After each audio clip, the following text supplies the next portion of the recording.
a lot of these people are working as freelancers. Is it correct on your part to be taking on the media outlets like CNN, like AP, to suggest that they may have been culpable in what happened on October 7th? I'll ask you a question with your permission, and that way answer your point. The fighting in Gaza has now been going on for a month, and Israel has been hitting targets in Gaza, hitting Hamas heavily. Have you seen one picture of a dead Hamas terrorist or of an injured Hamas terrorist?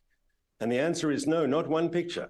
The only pictures coming out of Gaza are pictures that Hamas wants you to see, and pictures of innocent civilians caught up in the crossfire. Now, let's be clear. We have been hitting Hamas hard. We have been destroying their military machine. To presume that there are no military casualties, no terrorists killed is, of course, ridiculous. And yet you can never see a picture. Why is that?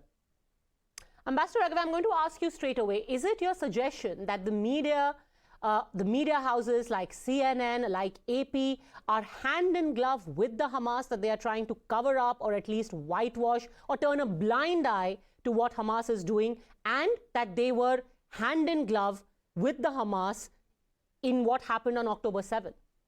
That they knew beforehand what was going to happen? Whenever one works as a press in an authoritarian regime, and in this case, a brutal authoritarian regime, one has to understand that there are limitations on reporting. If you walk down the street in New Delhi and you ask people questions, people can tell you what they think. If you walk down the street in Gaza and ask people questions with a camera, they cannot tell you what they think, because if they tell you they don't like Hamas, they will get into trouble and they will face retribution. And their families may also face retribution. This has to be understood.